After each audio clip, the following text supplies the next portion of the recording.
This is video one for chapter two, video one, and I'm opening it in Google Docs. That's where you should be opening it. So the second chapter or the second module for our class is, it's got three. It really has 3 points of contention, right? If you know that people need to eat healthy in some manner, then as a scientific body, as a government, as a country, you can try to do things that move people in that direction. And this all started really in the 1940s. You can fiddle with the food supply to try to make it as healthy as possible, and we started doing that in the 1940s. You can have some laws in place that protect the customer, the consumer, and we currently do. So when you view nutrition information, it's not just complete all fake crap, right? There's some nuggets of truth. And you can try to provide as much information as possible. I don't believe we do that. I think we are limited in what we provide the average American consumer. I wish we added or provided more information. And there's probably many reasons for that go beyond, just science. Some of it's probably have to do with politics and the way our system of government works. So, okay. If you're going to try to get people to eat better, then you should try to define a healthy diet. And these 5 terms have been around since the dawn of civilization, like in the first age of Lord of the Rings. And yet they're still valid. Health. If you want to know how to eat healthy, it's simple. Ask healthy people or investigate how healthy people eat. And healthy people tend to have a balance in their diet. They don't just eat only protein or only fat or only carbohydrate. They have a balance of the macronutrients. Yes, people go on a keto diet. They cut their carb intake, their carbohydrate intake to very low amounts, and they do lose a lot of weight, and it does work. You generally can't stay on that diet long term because we know for weight loss, it's diet and exercise, right? It's both, and that seems to be the most successful way. It's hard to exercise when you're not eating carbohydrates, so balance.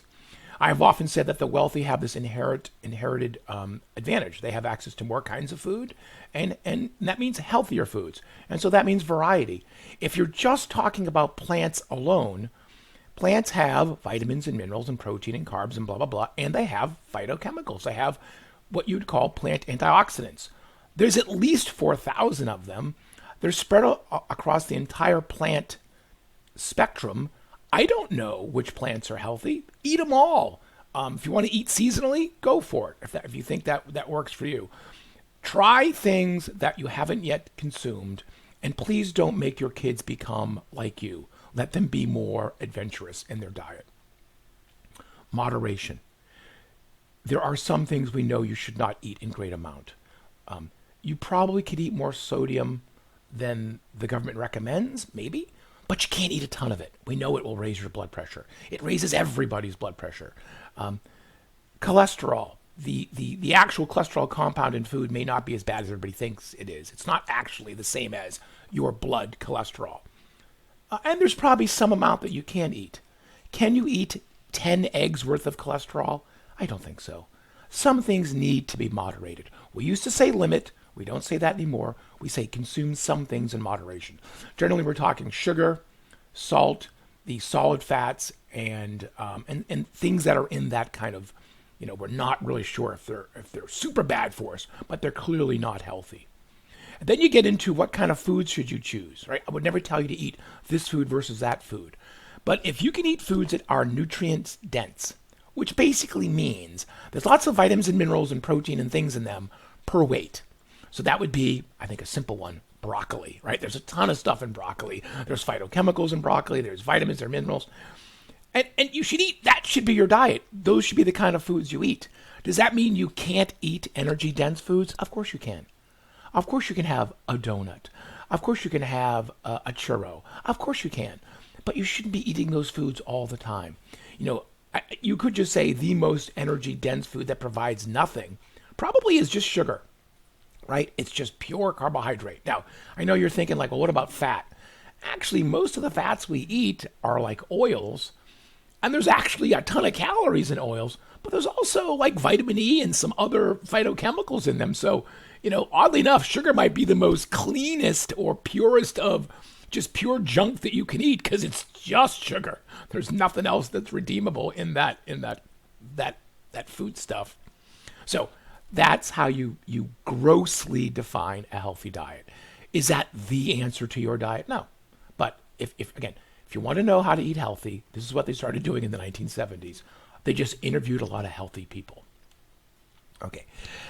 In the next video, we're going to talk about how you then set up for recommendations.